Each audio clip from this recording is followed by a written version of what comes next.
बिस्मिल्लाहिर्रहमानिर्रहीम। अस्सलाम वालेकुम। उम्मीद करती हूँ कि आप सब खैरियत से होंगे। और ये जो सेशन है बहुत ही अमेजिंग होने वाला है, बहुत ही ज़बरदस्त होने वाला है। लेकिन इससे पहले आप मेक श्योर कर लें कि आपने अपने सेशन के जो स्क्रीनशॉट है वो अपने स्पॉन्सर्स को भेज दिया है। और अगर ऐसा नहीं किया तो फ़ौरन से अपना जो स्क्रीनशॉट है वो अपने स्पॉन्सर्स को सेंड करें और अपनी अटेंडेंस को शो करवाएं। First of all, let me introduce myself. Myself, Tayyaba Sami, from working as a trainer in Digital Achievers Community and director of Grove Global. Okay जी। आई होप आप सबको मेरी आवाज क्लियर आ रही होगी। और आप जो है अपने चैट बॉक्स में यस लिख दें ताकि मुझे क्लियर हो जाए कि मेरी आवाज क्लियर है। ओके ओके जी, जबरदस्त हो गया। वेल सब जो है अपने डायरी और पेंसिल को जो है पेन को रेडी कर लें, क्योंकि ये जो सेशन है बहुत ही अमेजिंग होने वाला है, बहुत ही जबरदस्त होने वाला है। इसके अंदर मैं आप लोगों को नेक्स्ट लेवल की नॉलेज देने वाली हूँ, जो आपको आगे के लिए बहुत बेहतरीन करेगा और साथ साथ आपको यहाँ पर एक खास मुकाम तक जल्द अज जल्द पहुंचाएगा। आज का जो हमारा टॉपिक है वो है financial education blueprint. Next slide की तरफ मूव करते हैं।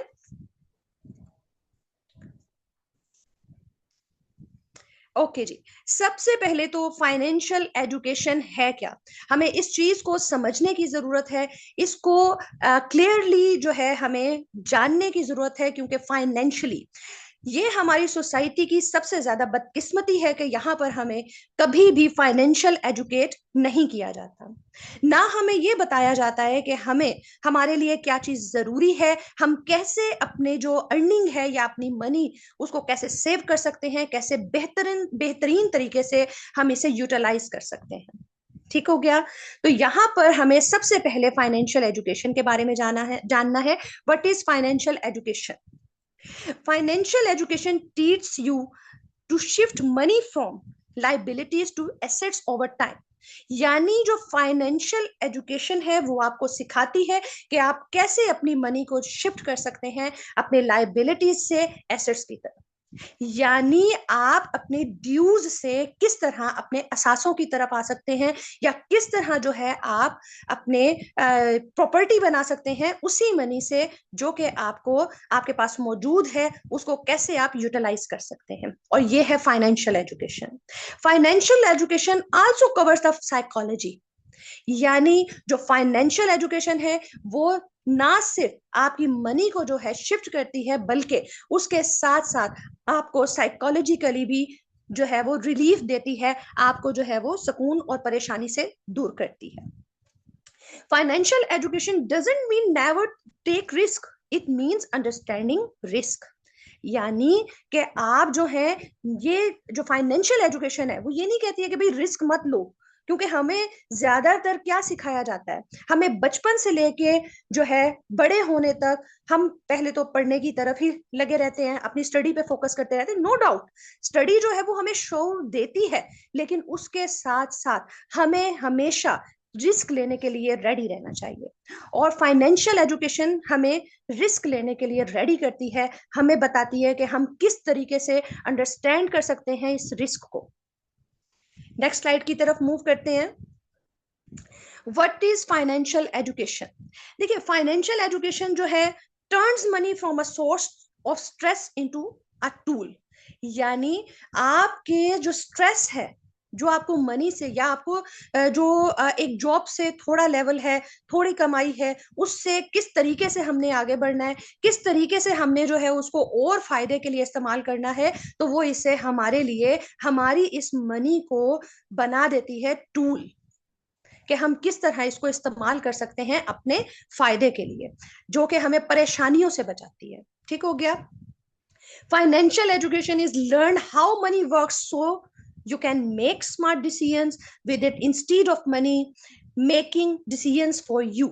यानी फाइनेंशियल एजुकेशन आपको सिखाती है, आपको समझाती है कि किस तरह आप अपने पैसे को काम में लाते हुए कुछ स्मार्ट डिसीजंस करके अपनी इसी मनी से, इसी आप अपनी इनकम से अपने बेहतरीन डिसीजंस जो हैं वो ले सकते हैं और आगे की तरफ बढ़ के एक फाइनेंशियली स्टेबल हो सकते हैं।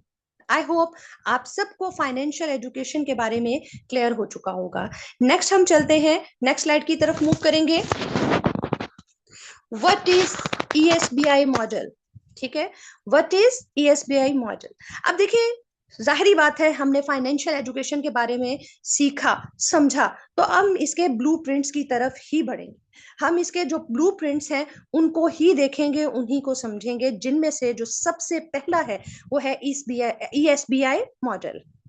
The ESBI model is Robert Kiyosaki's cash flow quadrant from rich dad poor dad. यानी ये जो ये राइटर हैं जिन्होंने रिच डैड पुअर डैड लिखी है, ये इनका क्वाड्रेंट है। इन्होंने बताया कि ईएसबीआई है क्या। तो it breaks down how people make money into four quadrant based on where you your income comes from and how you are taxed.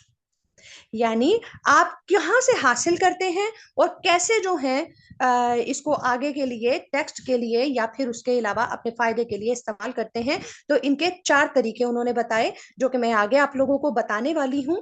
ठीक है, नेक्स्ट स्लाइड की तरफ हम मूव करेंगे।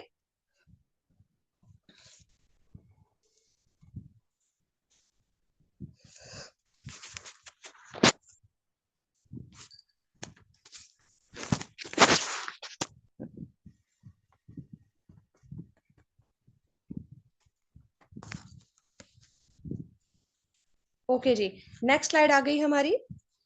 ओके, आपको शो हो रही है? ओके जी, ओके, चलिए जी, ठीक हो गया। ईएसबीआई मॉडल, ईएसबीआई मॉडल जो है वो 4 स्टेप्स पे जो है वो खड़ा हुआ है। इसके ये 4 स्टेप यूं समझें कि ये इसके पिलर्स हैं। ठीक है, E stand for employ, you have a job. Employ क्या है? एम्प्लॉय जो है वो लोगों के लिए काम करता है, वो जॉब करता है, वो जो है वो आप लोगों को, वो जो है वो आपको सिर्फ चंद घंटे के लिए मखसूस कर देता है। ठीक है, और एक आप समझे कि मनी भी इसमें, या आपका जो इनकम है वो भी बिल्कुल कम सी होती है। ठीक है, अब सेल्फ क्या है? एस क्या है? S stand for self employed, you own a job. यानी यहां पे भी आप जॉब ही कर रहे हैं, लेकिन आप अपनी जॉब कर रहे हैं, आप अपनी जॉब में हैं। इससे मुराद ऐसे है कि आपने एक शॉप बनाई और उसमें आप काम कर रहे हैं, लेकिन जिस वक्त आप काम करते हैं उसके लिए वो उस वक्त आपको फायदा देगा। लेकिन अगर अनफॉर्चुनेटली आपको कोई ऐसा प्रॉब्लम आ गया है, आपको कोई ऐसा जो है वो वक्त आप मैनेज नहीं कर पाए, या आपको कहीं जाना पड़ा और आपने उस शॉप को किया क्लोज, तो क्या उस दिन आपकी इनकम आएगी? नहीं। ठीक है, तो इसका मतलब है कि ये सेल्फ एम्प्लॉयड हैं, लेकिन ये भी जॉब ही कर रहे हैं अपने ही अंडर। ठीक है, नेक्स्ट स्लाइड की तरफ हम मूव करते हैं। एसबीआई मॉडल जी, कैश फ्लो क्वाड्रेंट नंबर 3 है हमारा बी। ठीक है, B stands for business owner. You own a system. यानी आप अगर बिजनेसमैन हैं तो आपका अपना एक सिस्टम है, आप अपना एक सिस्टम चला रहे हैं और उसी पे आप काम कर रहे हैं, और अपने बिजनेस को जो है वो आप बढ़ा रहे हैं आगे की तरफ, जो है वो मूव करते हुए, और उसको ज्यादा से ज्यादा बढ़ाते चले जा रहे हैं। आई क्या है? आई स्टैंड्स फॉर इन्वेस्टर। यानी यू ऑन इन्वेस्टमेंट्स, आपके पास अपनी इन्वेस्टमेंट्स मौजूद हैं और आप जो है वो उन्हें मुख्तलिफ जगहों पर लगा के उससे पैसे बना रहे हैं, जिसके अंदर आ सकता है प्रॉपर्टी वगैरह। उसको आपने खरीदा और उसकी कीमत बढ़ती चली गई, तो क्या किया आपने? इन्वेस्ट कर दिया और वहां से आपको प्रॉफिट आया। ठीक है, आई होप ईएसबीआई मॉडल जो है वो आपको बहुत अच्छे से क्लियर हो चुका होगा। हम नेक्स्ट स्लाइड की तरफ मूव करते हैं। ओके जी, देखिए, सेकंड जो हमारा ब्लूप्रिंट है एजुकेशन का, ये फाइनेंशियल एजुकेशन से जो सेकंड हमारा स्टेप है, जिसके जरिए हमें और ज्यादा क्लैरिफिकेशन मिलेगी अपने फाइनेंशियल एजुकेशन के अंदर, तो वो है जॉब वर्सेस बिजनेस। यहां पर आपको इस चीज को समझने की जरूरत है कि जॉब और बिजनेस में डिफरेंस क्या है।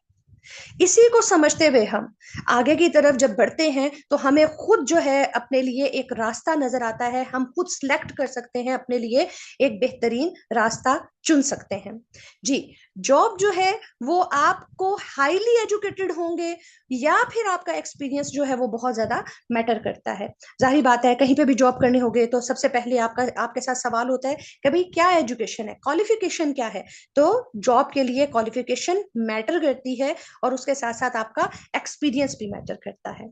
ठीक हो गया। इन द बिगनिंग, यानी in the beginning you feel very excited, यानी आप जॉब के अंदर बहुत एक्साइटेड फील करते हैं। आप जॉब के अंदर जो है स्टार्ट स्टार्ट में आप जो है वो बहुत खुश अपने आप को महसूस करते हैं। लेकिन जैसे जैसे वक्त गुजरता जाता है तो आप जो है वो बोरिंग हो जाते हैं। आपके लिए वो टाइम जो है वो थोड़ा सा आप उसे टायर्ड हो जाते हैं, तंग आ जाते हैं कि आप उसे निकल नहीं सकते, क्योंकि वहां पर आपके डेली बेस की वही रूटीन है, सुबह जाना शाम में आना और वही दिन के सारे काम जो डेली बेस पर रोजाना ही करने होते हैं। ठीक हो गया। आई होप यहां तक भी क्लियर है। नेक्स्ट है आपका कि आपके ऊपर जॉब की वजह से बहुत ज्यादा प्रेशर होता है, बहुत ज्यादा आप टेंशन में होते हैं। आपके ऊपर आपके ओनर का प्रेशर है, आपके ऊपर जो है आपके साथ के जितने भी काम करने वाले हैं उनका प्रेशर है कि आप उनसे आगे बढ़ना चाहते हैं। तो ये भी एक जो है जॉब के लिए बहुत ज्यादा आपको जहनी तौर पर जो है वो बहुत ज्यादा यूं समझे कि टायर्ड कर देता है। ठीक है। आगे है you have strict targets to complete, यानी कि आपको बहुत ज्यादा टारगेट्स मिलते हैं और बहुत स्ट्रिक्ट, बहुत ही टफ टारगेट्स दिए जाते हैं कंप्लीट करने के लिए, ताकि जो है आपको देखा जाए कि आप और ज्यादा इंप्रूव कर सकते हैं कि नहीं कर सकते, या आप कंपनी को या फिर आप जो है अपने जहां पर भी जॉब करें उस इदारे को क्या फायदा दे सकते हैं। ठीक। इसी तरह क्या होता है कि इसी जैसे आपको टारगेट्स दिए जाते हैं उसी तरह आपको बहुत ज्यादा क्रिटिसिज्म का भी सामना करना पड़ता है। बहुत ज्यादा आपको कई दफा ऐसा भी होता है कि आपको इंसल्ट भी फील होती है, कुछ ना कुछ आपको जो है वो कोई ऐसे अल्फाज इस्तेमाल कर लिए जाए, क्योंकि जाहिर बात है मातहत है तो फिर हमें सुनना भी पड़ेगा। जबकि अगर हम इसे बिजनेस की तरफ मूव करें तो हाई एजुकेशन मैटर नहीं करती है, आपका एक्सपीरियंस भी मैटर नहीं करता, बल्कि आपकी स्किल्स मैटर करती हैं कि आपके पास स्किल्स कितनी है। और फिर ऐसा ऐसा जैसे जैसे आप काम करते हैं आपकी वो स्किल्स जो है वो पॉलिश होती जाती हैं और आप जो है हार्ड वर्किंग के साथ जो है वो आगे की तरफ बढ़ते हैं, अपने बिजनेस को अपने कारोबार को और आगे बढ़ाते हैं। ठीक है। इसी तरह देखें तो आप हमेशा चैलेंजेस को एंजॉय करते हैं, क्योंकि आपके पास जो है वो इतना बर्डन नहीं होता, इतना प्रेशर नहीं होता काम का, क्योंकि बिजनेस जब स्टार्ट किया तो फिर उस वक्त आप जो है खुद ओनर हैं, खुद अपनी मर्जी से अपने फैसले लेते हैं, अपने चैलेंजेस लेते हैं और फिर अपने वक्त को भी इंजॉय करते हैं। और कभी भी आप अपने आप को बोर फील नहीं होने देते, क्योंकि रोज के डेली बेस के डिफरेंट टास्क होते हैं। आज जो काम किया कल वो नहीं होगा, उसके अलावा कुछ और होगा, जिसकी वजह से रूटीन जो है वो आपकी बोरिंग नहीं रहती, बल्कि रोज एक डिफरेंट जो है आपकी जिंदगी में जो है लम्हा आता है या वक्त आता है, जिसकी वजह से आप जो है फ्रेश ही रहते हैं और अपने वक्त को इंजॉय करते हुए अपने बिजनेस को भी आगे बढ़ाते हैं। You control and manage your own work pressure, आप प्रेशर को भी अपने जो है अपने वर्क का जो प्रेशर है उसको भी खुद कंट्रोल करते हैं, खुद मैनेज करते हैं। आप को किसी और को आप जवाब दे नहीं है किसी और के आगे। ठीक है। आप अपने टारगेट्स जो है वो खुद से सेट करते हैं, आप अपने मर्जी से जो है वो काम करते हैं और अपने आप को इसी तरह जो है रिस्पेक्ट भी देते हैं। आपको किसी के सामने इंसल्ट जो है वो फेस करना नहीं पड़ती। आई होप आपको जॉब वर्सेस बिजनेस यहां तक क्लियर हो चुका होगा। हम नेक्स्ट स्लाइड की तरफ मूव करते हैं। ओके जी। नेक्स्ट स्लाइड है जिसमें हम कुछ और जॉब वर्सेस बिजनेस को डिफाइन करेंगे, इनके डिफरेंसेस जो हैं वो हम यहाँ पर शेयर करेंगे। You take order instead of giving them, यानी आपको जॉब के अंदर लेना पड़ता है जो है ऑर्डर, दूसरे आपको ऑर्डर देते हैं, आपको वो मानना पड़ता है, उस पर काम करना पड़ता है। जबकि बिजनेस में ऐसा नहीं है, आप वहां पर अपने बॉस खुद हैं, आपको किसी भी किस्म का किसी से भी कोई ऑर्डर नहीं लेना होता। योर कॉन्फिडेंस में स्टे स्टेगनेंट, यानी आपका जो कॉन्फिडेंस है वो हो सकता है कि आप वो लूज कर लें, हो सकता है कि वो कम पड़ जाए आपके लिए, क्योंकि वहां पर जब जॉब में आप काम कर रहे हैं तो उस वक्त आपको बहुत से ऐसे टारगेट्स का सामना करना पड़ता है, बहुत से ऐसे मसाइल का सामना करना पड़ता है कि जिस वक्त आप अपने ऑनर के सामने जाएं या फिर आप जो आपके वहां पर हेड हैं उनके सामने जाते हैं, तो उस वक्त आपको वहां पर जो है हो सकता है आपका कॉन्फिडेंस लूज हो जाए, आप वहां पर कुछ अपने लिए, अपने हक के लिए बात ही ना कर सके। जबकि बिजनेस में ऐसा नहीं है, यहाँ पर आपका जो बिजनेस है, जो कारोबार है, वो इंसान का जो कॉन्फिडेंस है उसको और बढ़ाता है, उसको और ज्यादा निखार के बाहर करता है, क्योंकि वो अपनी राय रखता है, वो अपनी राय दे सकता है एक बिजनेसमैन। ठीक है, आपके जो क्रेडिट्स हैं जॉब में वो मुख्तलिफ लोग जो है वो ले लेते हैं, आपको उस तरह जो एप्रिसिएशन है, क्रेडिट है, वो नहीं मिल पाता। जबकि बिजनेस में आप खुद काम करते हैं, आप अपने खुद ओनर होते हैं, और आप अपने जो जो भी क्रेडिट्स हैं वो भी आप खुद ही लेते हैं, उनकी अप्रिसिएशन भी आपको खुद ही मिलती है। ठीक है, you share responsibilities often with others, यानी आपको दूसरों की भी कभी कभी दूसरों के साथ जो है रिस्पॉन्सिबिलिटीज को करना पड़ता है, लेना पड़ता है। कई दफा ऐसा होता है कि किसी दूसरे की भी रिस्पॉन्सिबिलिटी आपको ही उठानी पड़ जाती है, जबकि यहाँ बिजनेस में आप हर चीज के लिए खुद रिस्पॉन्सिबल हैं। जो भी मिस्टेक्स करें वो आप खुद ही ठीक करेंगे और खुद ही उन पर जो है ना वो आप काम करके आगे की तरफ बढ़ जाएंगे। जबकि बिजनेस में, जॉब में आपको जो है अक्सर दूसरों की गलतियां भी आपके ही सर पर पड़ जाती हैं और आप वहां पर कुछ भी नहीं कह पाते। ठीक हो गया। और उसके साथ साथ ये भी है कि यहाँ पर अगर जॉब को देखा जाए तो हमें फिर टाइम देना पड़ता है, फिक्स टाइम पे काम करना पड़ता है, जबकि बिजनेस में हमें टाइम की फ्रीडम है। आप जो है अपनी आजादी के साथ अपने मनपसंद वक्त में काम कर सकते हैं। बिल फर्ज के यहाँ पर आज मुझे एक टाइम में काम करना था लेकिन मैं ना कर पाई, तो क्या है कि मैं नेक्स्ट डे या उस दिन उस टाइम पे नहीं, किसी और टाइम को उसमें एडजस्ट करके अपना काम कंप्लीट कर सकती हूँ। ठीक है, तो इसको कहते हैं टाइम की फ्रीडम होना। ठीक, I hope job versus business आपको क्लियर हो चुका होगा। नेक्स्ट ब्लूप्रिंट की तरफ चलते हैं कि फाइनेंशियल एजुकेशन में हमें नेक्स्ट जो है क्या करना पड़ेगा या क्या जो है उसको समझने की हमें जरूरत है। इसमें है active income and passive income.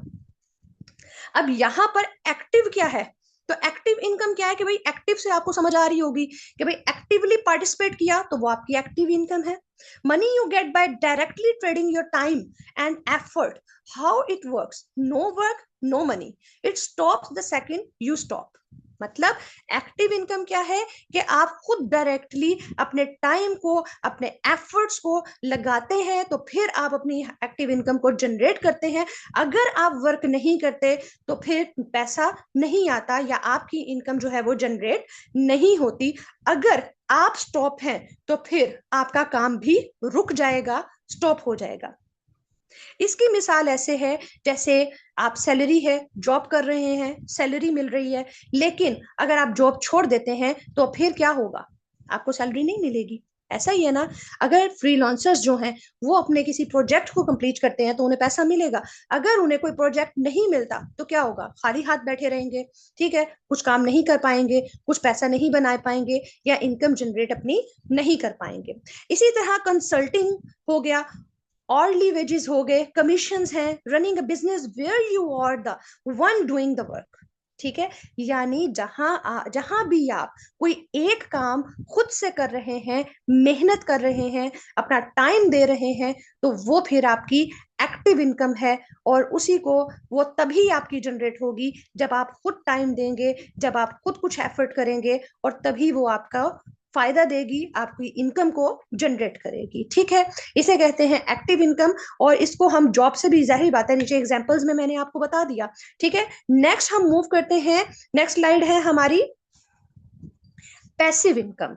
ठीक है, अब पैसिव इनकम में क्या है, एक्टिव इनकम में हमने देखा कि खुद जो है हमने जो वर्क किया, जो टाइम दिया या जो एफर्ट पुट की, उसका जो रिजल्ट मिला, उसकी जो इनकम जनरेट हुई, उसको हम एक्टिव इनकम कहते हैं। अब यहां पर पैसिव इनकम क्या है, money that comes in with minimal ongoing effort after the initial setup। ठीक है, आपको आपकी जो मनी है वो एफर्ट्स के बाद आपको इनिशियली कोई फायदा दे, या आपका एक सेटअप बन जाए, आपका एक सिस्टम क्रिएट हो जाए, तो फिर ये आपको फायदा देती है। हाउ इट वर्क्स, ये कैसे काम करती है? You set up an asset और system once and it pays you repeatedly. यानी आपने एक सिस्टम बनाया, एक प्रॉपर्टी खरीदी या एक प्रॉपर्टी बनाई, और वो आपको रिपीटेडली जो है फायदा दे, आपके प्रॉफिट को बढ़ाती जाए, और आपको आपकी इनकम जो है, आप काम नहीं भी करें, एक्टिवली पार्टिसिपेट नहीं भी करें, तब भी आपकी इनकम जनरेट हो, तो इसको कहते हैं पैसिव इनकम। ठीक है, एग्जांपल्स देख लेते हैं इसकी। एग्जांपल है रेंटल इनकम फ्रॉम प्रॉपर्टी। यानी आपने एक घर बना लिया, या आपने कुछ घर बना लिए, प्रॉपर्टी अपनी जमीन पर कुछ फ्लैट्स बना लिए, और फिर उसके बाद जो है उसको रेंट पे कर दिया, तो ये आपकी प्रॉपर्टी से हासिल होने वाली रेंटल इनकम है, जो कि पैसिव इनकम में आ जाती है, कि आपको पूरा महीना फिर एफर्ट नहीं करनी, लेकिन आपके पास इनकम जो है वो जनरेट हो जाएगी। आगे है डिविडेंड फ्रॉम स्टॉक्स। यानी स्टॉक में अपना पैसा लगाया और वहां से जो है जो प्रॉफिट आया उसको एंजॉय किया, तो ये भी पैसिव इनकम हुई। Interest from bonds, CDs, royalties from books, music, software, courses. यानी अब यहां पर देखा जाए तो profit from a business that runs without you managing daily operations. यानी उससे प्रॉफिट मिलना, या उस कारोबार से आपको इनकम जनरेट होना, जो कि आपके बगैर भी चलता जाए, और आपको बगैर किसी ऑपरेशन के या आपके बगैर टाइम देने के भी आपको पैसा दे, तो उसको हम कहते हैं पैसिव इनकम। आई होप आपको ये भी क्लियर हो चुका होगा। हम नेक्स्ट स्लाइड की तरफ मूव करते हैं। ओके, हमने अब स्टेप बाय स्टेप देखें तो हम क्या कर रहे हैं कि भाई हम एजुकेशन हासिल कर रहे हैं, फाइनेंशियल एजुकेशन। ठीक हो गया। यहां पर हम जितने भी फाइनेंशियल एजुकेशन के पॉइंट्स आते हैं, जिससे हम सीख सकते हैं कि फाइनेंशियल किस तरीके से एजुकेट हुआ जा सकता है, तो यहां पर उसका हम स्टेप थर्ड जो है वो कर रहे हैं कि भाई रिच माइंडसेट नहीं, फोर्थ है आई थिंक, सॉरी, फोर्थ हम कर रहे हैं कि rich mindset versus poor mindset. ठीक हो गया। पुअर माइंडसेट क्या है? अब इसको देखें, पुअर और रिच से ही हमें थोड़ा सा समझ में आ रहा है कि हमने अपना माइंडसेट क्या, जहन बना लेना, अपने जहन को जो है एक ही चीज की तरफ लगा देना, उसको हम कहते हैं माइंडसेट। यानी किसी भी काम के लिए आपका क्लियर हो जाना। इसको मैं यहाँ पर एक और चीज से भी एग्जांपल दूंगी कि जैसे हमारा माइंड सेट जो है बचपन से तैयार कर दिया जाता है जॉब के लिए, तो हम क्या करते हैं कि हम जॉब में ही अपने आप को कोशिश करते हैं कभी इसी से फैसिलिटेट होते रहें, या इसी से जितना पैसा मिलता है उसी पे सबर शुक्र कर लें। तो क्या है कि वो माइंड सेट बन गया बचपन से ही, जब कहा गया कि पढ़ो लिखो और उसके बाद जो है वो आपको एक अच्छी पोस्ट पे बैठना है, एक काम करना है, कोई जॉब करनी है, तो क्या हुआ, जॉब माइंडसेट बन गया। एक क्लियरिटी जो है वो जहन में शुरू से ही एक लाइन को सीधा बना दिया गया। जबकि यहां पर हमें दोनों माइंडसेट तरीके देखने हैं कि रिच माइंडसेट क्या है और पुअर माइंडसेट क्या है। अब देखिए पुअर क्या है भाई, पुअर जो गुर्बत की तरफ लेके चला जाए, या जो आपको बहुत ज्यादा आगे की तरफ बढ़ने की सोच ना दे, तो उसको हम कहते हैं पुअर माइंडसेट। ठीक हो गया। अब पुअर माइंडसेट में क्या आता है भाई, पुअर माइंडसेट में मिसेस द ओल्ड डेज। यानी ऐसे लोग जो हैं वो हमेशा अपने पुराने दिनों को याद करते हैं, हमेशा एक खौफ में रहते हैं कि कुछ हमसे जो है वो मिस ना हो जाए, कोई चीज जो है वो हमसे छीन ना ली जाए, या कहीं हम बहुत दूर ना चले जाएं अपनों से। इस चीज सबका जो खौफ है वो पुअर माइंडसेट के पर्सन को होता है। ठीक है। और ये भी सोचें कि भाई पुअर माइंडसेट का जो बंदा है वो हमेशा कहेगा कि जो अमीर है, या जो अमीर माइंडसेट के या रिच माइंडसेट के पर्सन है, या जिनके पास बहुत कुछ मौजूद है, वो जो है वो बुरे लोग हैं, या वो एक शैतानी सोच रखते हैं और उनकी हमारे साथ नहीं बन सकती, या वो हमें बुरा समझते हैं। तो ये भी एक नेगेटिव सोच है जो कि पुअर माइंडसेट के लोगों में पाई जाती है। ठीक है। हमेशा जो है वो अपनी जो है वो दुहाई रोते रहते हैं, कंप्लेन्स ही करते रहते हैं हमेशा, कंसिस्टेंटली जो है ना वो हमेशा आपको अपने दुखड़े रोते ही मिलेंगे कि भाई ऐसा हो गया तो क्यों हो गया, ऐसा नहीं होना चाहिए था, या इस तरह का जो है मेरे पर वक्त या परेशानी क्यों आ गई। तो क्या है, कंप्लेन्स की एक बड़ी लिस्ट हमेशा तैयार रखते हैं। नेवर लाइक्स टू लर्न, यानी ये याद करने को फोकस नहीं करते, याद करने पर उन्हें पसंद ही नहीं है भाई याद करना या आगे सीखना, या आगे जो है वो किसी चीज को समझते हुए आगे बढ़ना जो है, वो पुअर माइंडसेट वाले लोग जो हैं वो कभी भी ऐसा सोच नहीं रखते, वो लर्निंग पर कभी फोकस नहीं करते। ठीक है, इन लोगों को, जो पुअर माइंडसेट के पर्सन होते हैं, इन्हें इन्वेस्टिंग से भी खौफ लगता है, इनको डर लगता है कि कहीं कुछ हो ना जाए, कहीं जो हमने एक अमाउंट जमा कर ली है ये हमसे चली ना जाए। यहां पर मैं एक चीज क्लियर करूंगी कि देखें, अगर आपके पास पैसा मौजूद है, अगर आपने थोड़ी सी भी सेविंग की है, तो क्या समझते हैं कि वो सेविंग आपके पास वैसी ही मौजूद रहेगी, या क्या समझते हैं कि वो पड़ी पड़ी डबल हो जाएगी? कभी भी नहीं। हमेशा अगर आपके पास कोई भी किसी भी किस्म के आपने थोड़े से सेविंग्स की हुई है, तो याद रखें कि वो सेविंग्स आपकी उसी तरह नहीं रहती। अगर हमारे हाथ में इस वक्त पैसा मौजूद है, थोड़ा बहुत मौजूद है, और हम उसे कहते हैं कि भाई ये पड़ा ही रहेगा, तो वो पड़ा नहीं रहता, कोई ना कोई मुश्किल, कोई ना कोई परेशानी आ जाती है जिसमें वो खर्च हो गया, या वैसे भी उड़ता ही चला जाता है, तो क्या है कि उससे कोई फायदा तो ना हुआ। ठीक है, डरते ही रहेंगे, इन्वेस्ट नहीं करेंगे, अपने भले के लिए नहीं सोचेंगे, लेकिन उस पैसे को बस कहेंगे कि हम मुट्ठी में रखें, लेकिन वो मुट्ठी फिर खाली हो जाती है। ठीक हो गया, फियर जो है इन्हें बदल जाने का डर होता है, लोग क्या कहेंगे, लोग जो है वो क्या सोचेंगे, इसके बारे में ये पुअर माइंडसेट वाले बहुत ज्यादा सोचते हैं, और इसीलिए वो तब्दीली से डरते हैं, वो आगे बढ़ने से डरते हैं।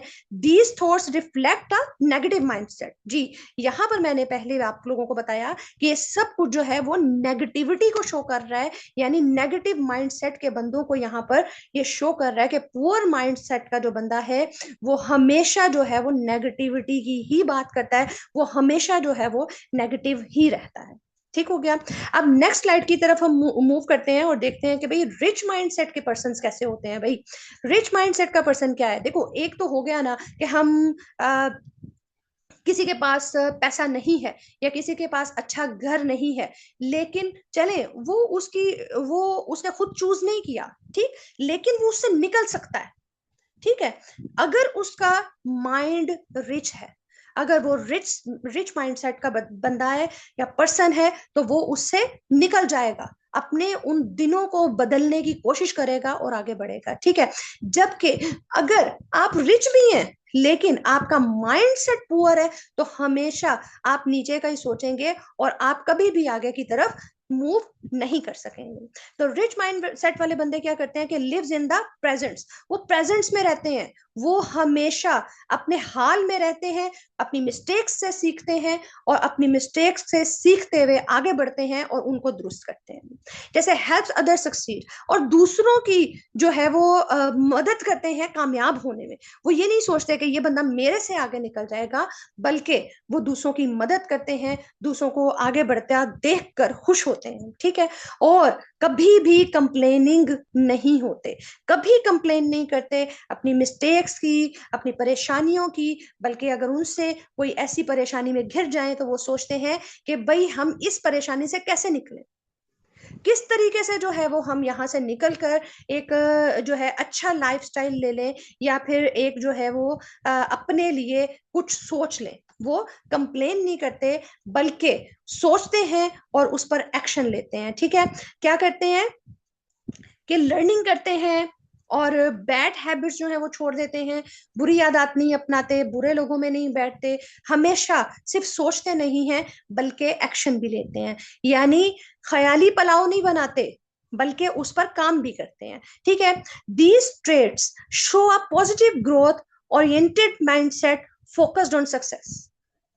Positive thinking is crucial, it's the foundation of success. यानी कि रिच माइंडसेट क्या है, वो एक पॉजिटिव थिंकिंग है, और ये फाउंडेशन है किसकी, कामयाबी की। क्या हमने यहाँ पर देखा कि पुअर माइंडसेट वाले वैसे पुअर नहीं होते, यानी वो यहाँ पर आप उनको ये नहीं कह सकते कि भाई उसके पास पैसा नहीं है इसलिए वो पुअर है।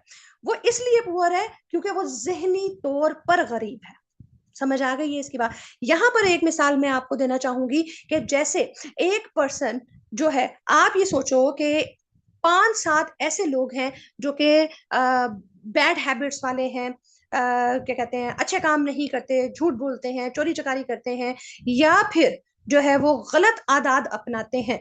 तो उनमें जो छठा बंदा है, अगर आप उन्हीं पुअर माइंडसेट के लोगों में आपका उठना बैठना है, तो फिर आप मुझे बताएं कि जो छठा जो है, चोरी करने वाला, चोरी चकारी करने वाला, बुरी आदत को अपनाने वाला जो छठा पर्सन होगा, वो आप खुद होंगे। इसलिए क्योंकि आप उन्हीं का हिस्सा हैं, आप उन्हीं में उठते बैठते हैं, तो आप फिर वही सीखेंगे जो आप वहां पर देखेंगे। इसके बरक्स रिच माइंडसेट वाले पर्सन में क्या देखा जाता है कि अगर वो किसी बिजनेस ओनर्स के साथ बैठ रहे हैं, किसी अच्छी गैदरिंग में बैठ रहे हैं, और उन लोगों में बैठ रहे हैं जो कि खुद कामयाब हैं और आगे कामयाब से कामयाब तर होते जा रहे हैं, और मुख्तलिफ आइडियाज देते हैं, मुख्तलिफ जो है वो तरीके लेके आते हैं और ज्यादा अच्छी इनकम जनरेट करने के लिए, तो क्या होगा, अगर आप उनमें बैठ रहे हैं तो छठे कामयाब आदमी आप खुद होंगे। ठीक है, आई होप यहां तक आपको क्लियर हो चुका होगा। हम नेक्स्ट मूव करते हैं। ओके जी, यहां पर है भाई स्टिमुलस। स्टिमुलस TFAR से जुड़ा हुआ है, और TFAR क्या है इसको यहां हम समझते हैं। स्टिमुलस क्या है सबसे पहले समझेंगे। Something in your environment triggers a response, यानी कुछ ऐसा।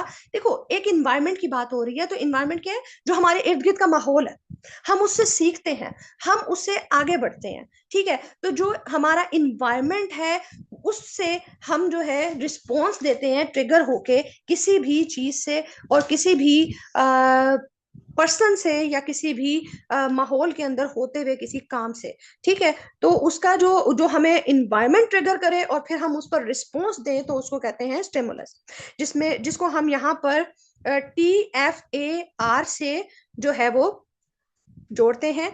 टी क्या है, थॉट्स हैं।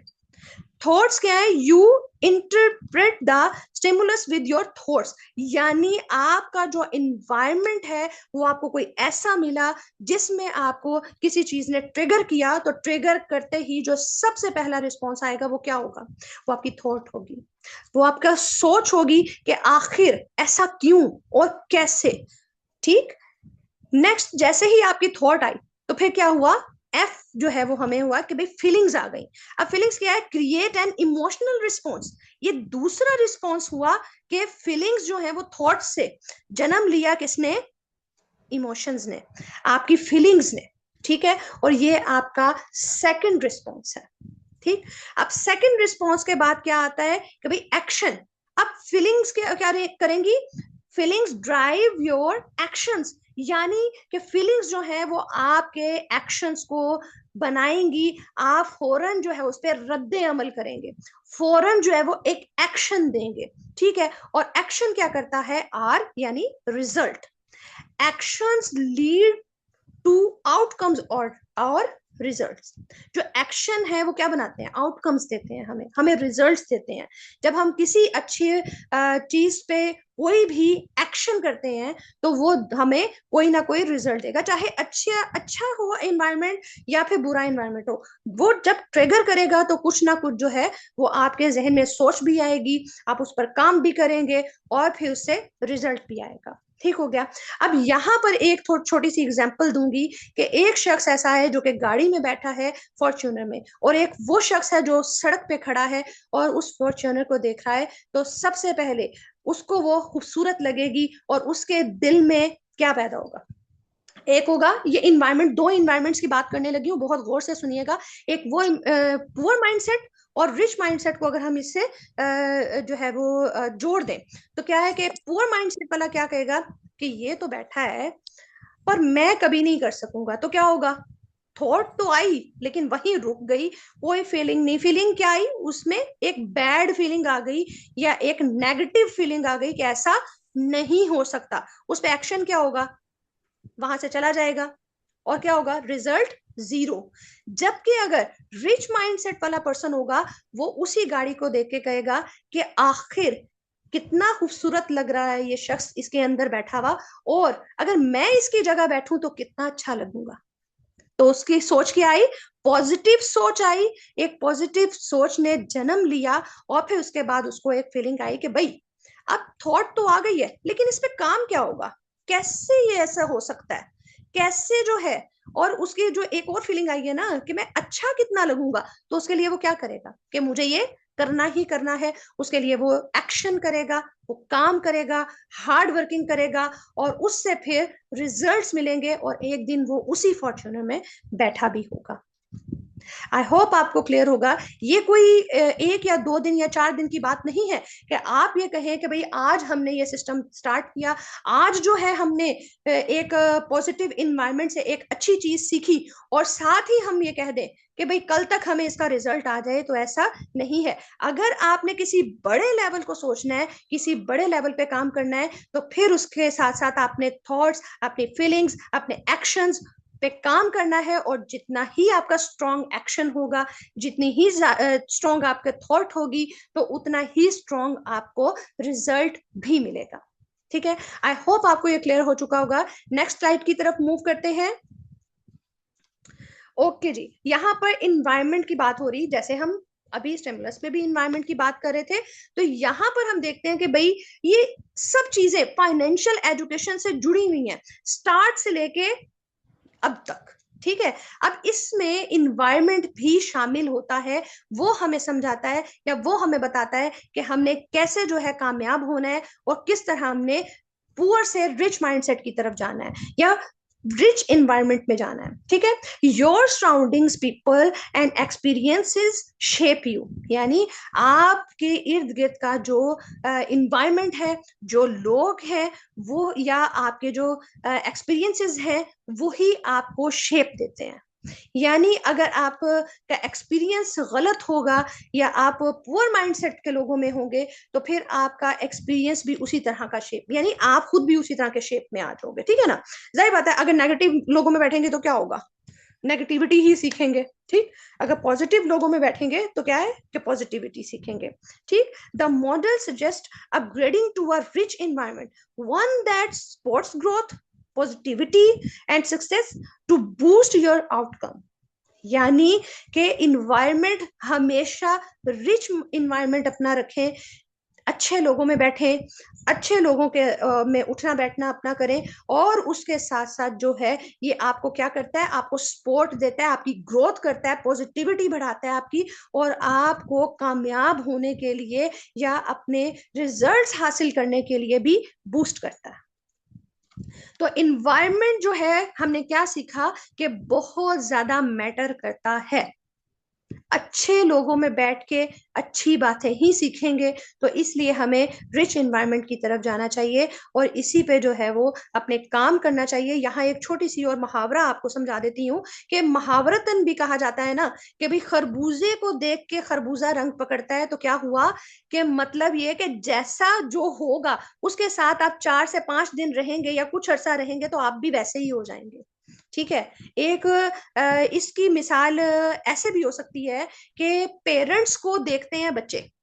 ठीक है, अब बच्चे क्या है कि भाई अगर माँ जो है वो चीख रही है, चिल्ला रही है, तो बच्चे क्या करेंगे, बच्चे भी वही सीखेंगे। जबकि दूसरी तरफ अगर माँ जो है वो अच्छे अखलाक में बात कर रही है, खूबसूरत अंदाज में बात कर रही है, तो बच्चे भी वैसे ही होंगे। ठीक, तो क्या है कि भाई इन्वायरमेंट सिखाता है हमें सब कुछ, हमें शेप देता है। तो इसलिए हमें अच्छे इन्वायरमेंट में बैठना चाहिए, रिच इन्वायरमेंट में बैठना चाहिए। आई होप आपको ये भी क्लियर हो चुका होगा। ओके जी, ओके, यहाँ तक था मेरा सफर आप सबके साथ, और सेशन जो है वो कंप्लीट होता है। थैंक यू मेरी तरफ से कि आपने इसमें पार्टिसिपेट किया, और इसे बहुत अच्छे से सुना और बहुत गौर से सुना। और अब आपका इतना सा काम है कि आपने इसका स्क्रीनशॉट लेना है। मेरा जो ये कोड है वो आपने अपने जो स्पॉन्सर है उनके साथ शेयर करना है, और उसके साथ साथ जो है आपने इसका फीडबैक भी देना है कि आपको जो है यहाँ पर जिस चीज की समझ नहीं आई है ताकि वो भी आपको क्लियर हो, और जिसकी समझ आई है वो भी आपने उसका अच्छे से फीडबैक देना है, ताकि आपको नेक्स्ट मूव किया जाए। मेरी तरफ से बेस्ट ऑफ लक और अल्लाह हाफिज।